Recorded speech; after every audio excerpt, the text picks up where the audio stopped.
Hello. Okay, so this is a tutorial for Warsim, but we're playing on the same save as I did for the combat sim or combat tutorial that we did earlier. So it's the same world. I've given myself a lot of gold for this. So we're going to check out the arena. That's what this tutorial is going to cover. It is also going to cover the fight pits. So I need to unlock all areas, and we'll go visit the fight pit later. So we'll start off with the arena. What is the arena? The arena is a feature that was added to the game very early on, and it is a massive sort of combat side of the game where you can bet on fights, watch fights. I think it was compared to salty bets before. It's probably not as good as that, but it'll do. So, for example, there is currently a 10 gold for you to watch a fight. Now, I can watch quite a few fights, so there's not a problem with that. So let's watch a fight. We've got a Goblin Warlord versus an Island Kobold Chief. Now, the game will pick random units from anyone who's spawned in the game. So, for example, Island Kobold Chiefs are actual units in the game. Goblin Warlords are sort of default, but the Kobold Chiefs are randomly generated just for this game world. So you won't see this in your game, most likely.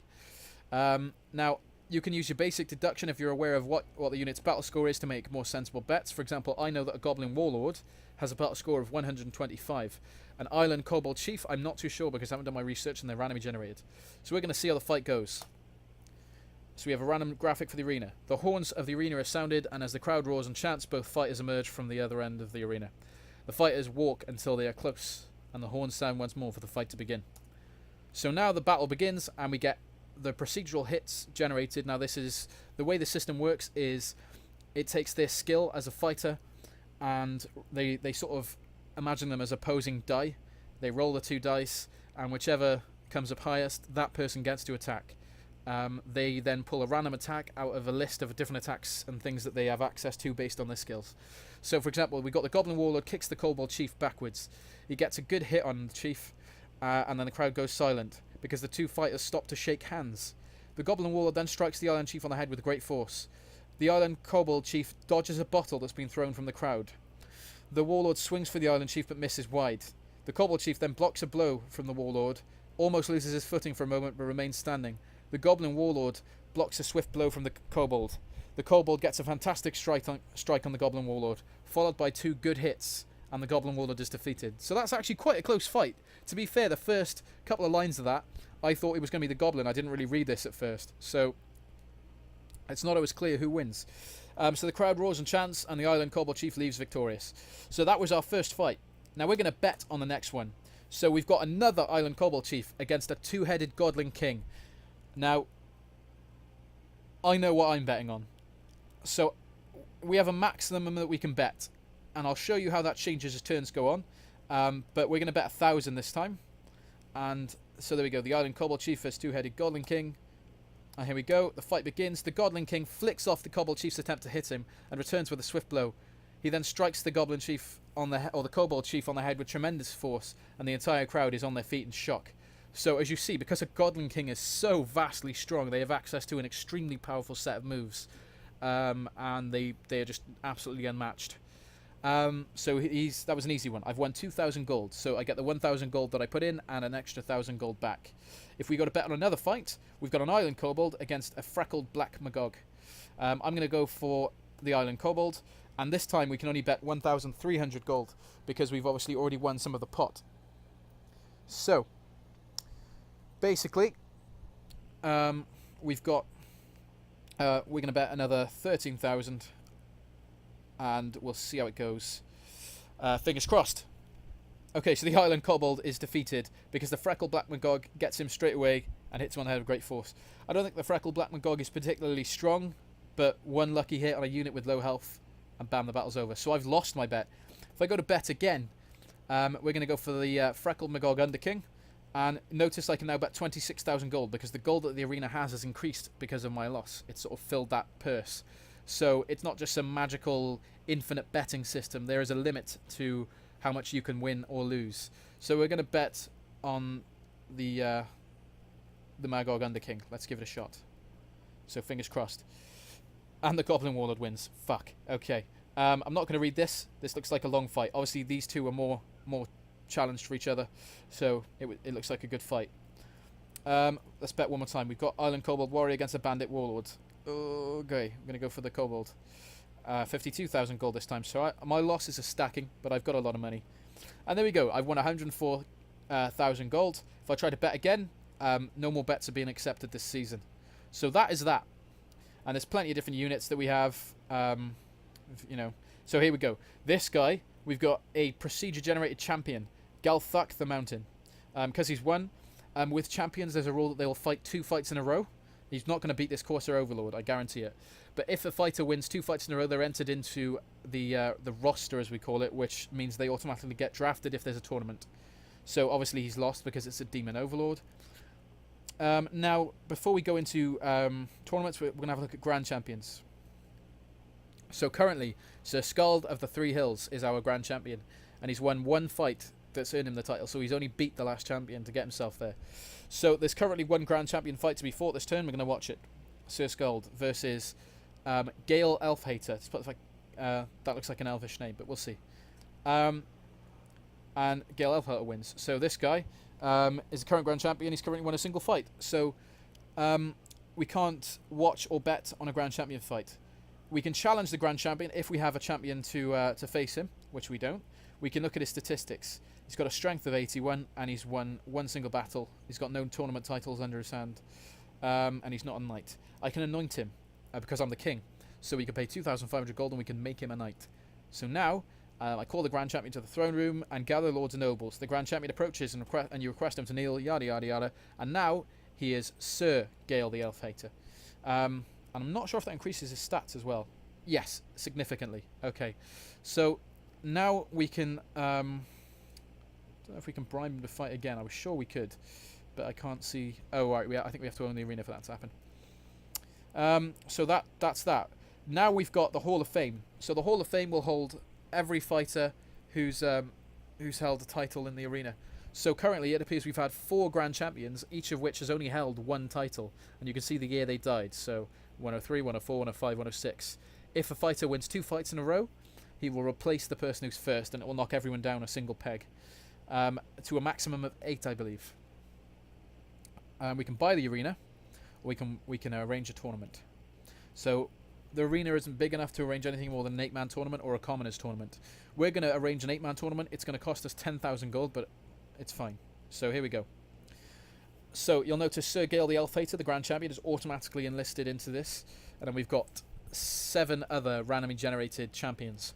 Sir Nalar the Powerful, Bryn Mawr the Centurion, Daka the Foulmouthed, Vorkus the Sphinx, Garanbatar the Misty, Ulf the Worldly, and Pigsy the Callous. So we can choose to bet. We're not going to. And here we go. So first fight is up. Sir Gale Elfhater versus Nalar the Powerful. Gale the Grand Champion wins. Bryn Mawr the Centurion and Daka the Foulmouthed wins. We've got Vorkus, and he wins instantly actually, which is surprising. And Ulf versus Pigsy. We're going to see how this goes.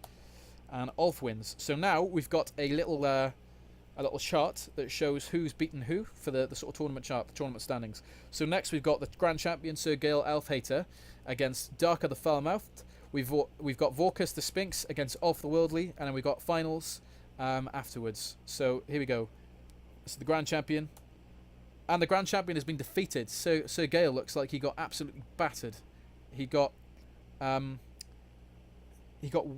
managed to block a blow, and he tried to attack but missed. So that's incredible. Right, now we've got Vorkus versus Ulf. I'm going to say Vorkus. Ulf wins. Okay. So this is going to be interesting. We've got Daka the Foulmouthed against Ulf the Worldly. The winner becomes the new Grand Champion. I don't know who to go for. Maybe Ulf. Daka the Foulmouthed. Incredible. And that was a very simple battle. Just 2 fantastic strikes following Ulf managing to block the first attack. So a vicious attack by Daka the Foulmouthed, who is now the new Grand Champion. So the tournament's over. If we've got a Grand Champion, we've got Daka the Foulmouthed, and if we look at his statistics, you can see he's won 1 8-man tournament, and he's got 3 wins under his belt. He is the current holder of the record of most fights won by any Grand Champion in the history of Islona, because he's got 3 wins under his belt. If we end the turn, we'll see Daka the Foulmouthed defeated Sir Skald of the Three Hills, and we're gonna jump back and skip one more turn, and it should automatically... So, oh, there we go. Humphrey Guyerson defeated Daka. So, which is perfect, because if we go back now and we look at the Hall of Fame, number 1, Daka the Foulmouth, who had 3 wins. So that's that. Now we're going to buy the arena, and you'll notice that we've got 2 new tabs now. Also, if we go to the Grand Champion bit, we should have a new option. We can depose the Grand Champion. Grand Champion is demoted, and in his stead you appoint Joran, son of Golbert, to take his place as new Grand Champion. So this guy's recently assumed the title and has no wins to his name. And we can depose this guy, and so on and so forth. We've got another option, which is set rules, and we're going to do that. And also, I believe you can wipe the Hall of Fame records then as well. So here we go. You can change the cost of watching a fight. You can change it to 0 or 1,000, or 100. You can pay the Grand Champion to fight another opponent this turn. So, because the Grand Champion's got an upcoming fight, let's watch it. We'll see. Brit the Skull Laden wins. And now if we go to the arena rules, I can try and bribe him. He agrees, accepts my 5 grand, and he's going to fight again. So Brit survived again, so he's won 2 fights. He's a capable warrior. We have the option here to pay him to fight again. Can he win a 3rd? Nope. He lost. And we can do that infinitely unless they refuse to fight, which they can refuse. You can offer them even more, then you can double it to 10k, but after that, if they refuse, they won't fight again. The other rules we've got here, we can set the amount of wins to get into the tournament roster. At the moment, as I said, any champion that's been randomly generated in the sort of general arena fights has to win 2 in a row. You can change this to 5 or 10 or however many you want. We can also disable that feature entirely so that the tournament roster will be randomly generated. And we can wipe their Hall of Fame if you want to start again. And finally, we've got arena upgrades. So we can upgrade the arena to a grand arena. We can create arena guard posts, and we can hire a Grand Champion personal guard. So I'll explain each of these in depth. We'll start with the easiest. So the Grand Champion personal guard prevents assassination attempts on the Grand Champions. These things can happen during end of turn events. When you're sort of playing the game, you might find out that the Grand Champion has actually been assassinated. This prevents that and makes it a lot harder. They can still be killed. It doesn't make them invincible, but it significantly reduces the chance of that if they've got a guard sort of group following them everywhere. Constructing arena guard posts prevents, as we actually saw in one of the first fights, I think a bottle was thrown at one of the combatants. If you construct guard posts, none of the interference. You can get arrows thrown at people, bottles thrown at people, all sorts. With arena guard posts, that doesn't happen. And then finally, upgrading the arena, which we're going to do. So we can upgrade it to a grand arena and a colossal arena. And as you notice, we've unlocked 2 new things with each of those upgrades that we can add to the arena. We've got beast cages and arena pits. So a beast cage, I think, allows animal fights, and the arena pits, I'll explain that in a moment. We're going to get the arena pits first, and we're going to watch a fight. Now cost 100 gold entry. So we've got a hill buffalo man versus a bandit. We'll see if it ends. Okay, we'll skip through a few fights. We should see it. There we go. Okay, so Freckle McGorgun the King, and we've got a warrior called Raislan the Faithless. So in the final part of it, Raislan kicks the Freckled McGorgun the King backwards, knocking him into the arena pit where he's impaled on a spike. So a lot more fights end this way because you've essentially put a gigantic spike pit in the centre of this arena. We can disable it and sort of seal the pit. And you can even, there's even a random throne room event where a fighter will arrive and say, listen, you need to seal the pit, making things too difficult for us. And then finally, we've got beast pits. So now we should be able to somewhere, here we go, watch a beast fight. And it'll generate 2 randomly generated creatures to fight each other. So we've got a terrestrial worm versus an infernal dog. I'm going to say that the dragon will beat a dog, but who knows? Wow. Effortlessly cuts off infernal dog's leg and leaves him squealing. Harsh. Very harsh. Okay, we'll watch another one. Undead Gecko against the Lost Anteater.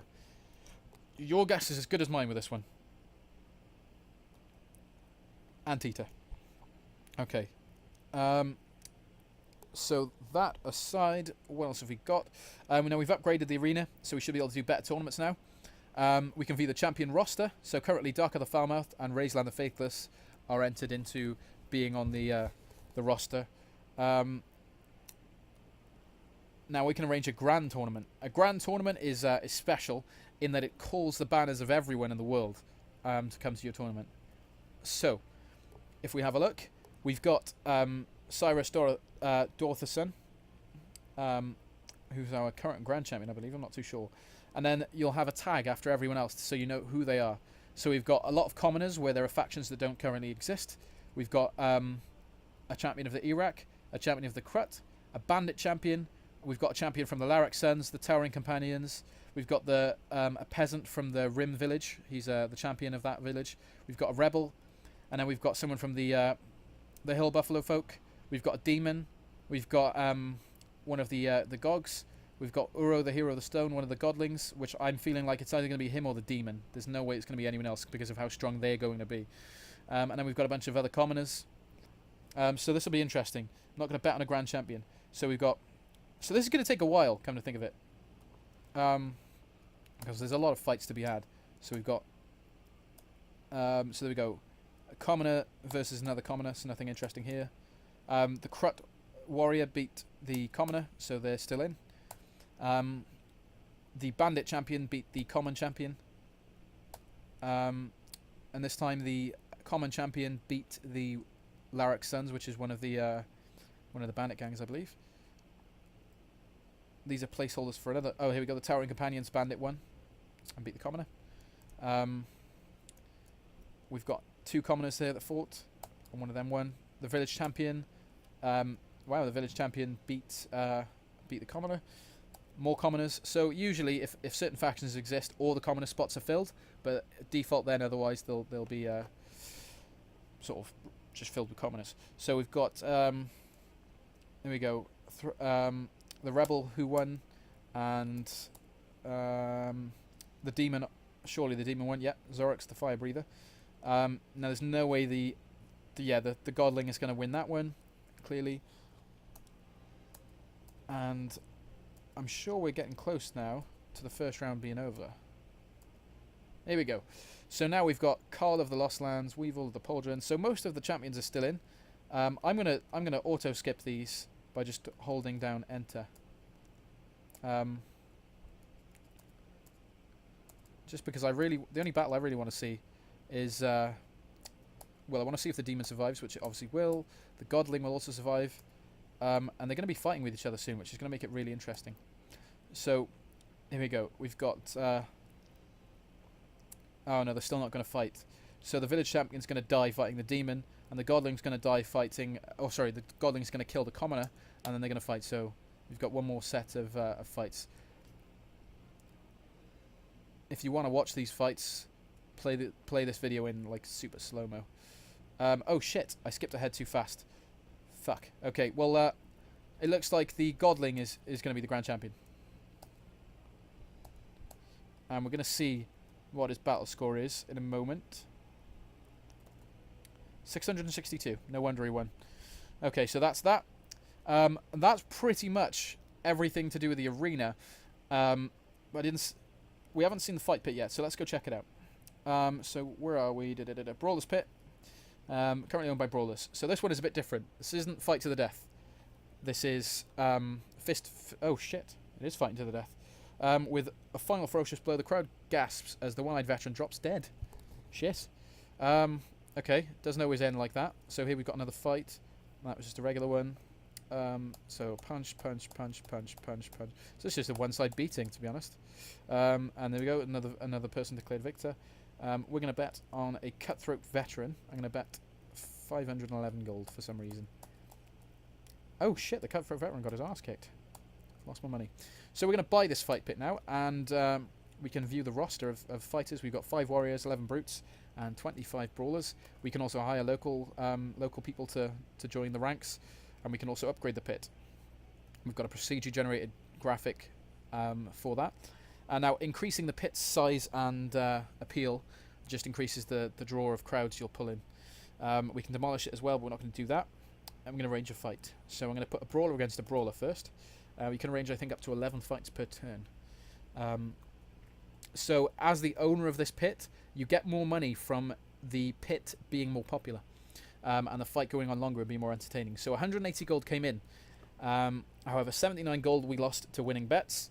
We then paid the winner 25 gold, and the other person his fee of 10 gold. Wait, did someone die? Did I miss that? Okay. And then the total earnings for the fight is 76 gold on top of that. So let's fight again. We're going to put a brute against a brute. So these guys have stronger health, but they also have stronger hits. And there we go. So yeah, I think in the last battle, I didn't notice it, but it looks like the one of the fighters was killed. So their family gets compensation, which is, I think, equivalent to 3 times what their pay would have been for losing. So in that case, he would have gotten 5 gold. Instead, 15 gold was given to his family. In this case, we've got 29 gold to winning bets. Obviously, because these guys are better fighters, they get a higher pay. So loser gets 20 gold, the winner gets 30. And the total earnings from the fight are 201 gold, so it's more profitable. And we're going to finally do a warrior fight. So these guys, again, are even stronger. So 45 gold to the winner, 30 gold to the loser, 144 to winning bets this time, which has left us with very little. You can put a brawler, for example, against a warrior, but the brawler is almost certainly going to die or get his arse kicked. And yeah, you can still see the wages differ. So the winner gets 45 gold, the loser gets 10. And we'll put a brute against a brawler. And the brawler's going to get his arse handed to him, and he's killed. So normally when you put people who are out of each other's league in a fight, the weaker unit is going to get killed. It'd be like if you put an amateur boxer in against, you know, one of the best boxers in the world. The amateur boxer will probably lose. So we've had to pay a fee to his family. We've still made money, but also you notice our roster is dropping because obviously people have died, so it's troublesome. Now if we go away, these fights will happen automatically anyway. The only other arenas in the game, we've got the animal fight pit, which sort of just randomly generates who the victor's going to be based on their skill.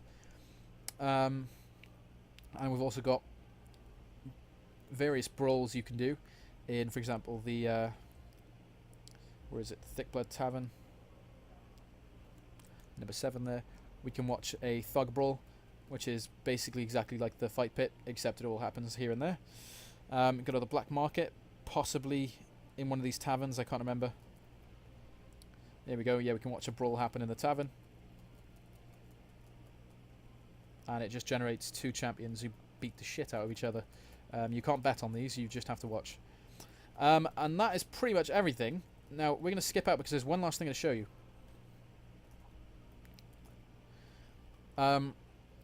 So, as owner of the arena, now bear in mind that this is a very, very, very endgame thing.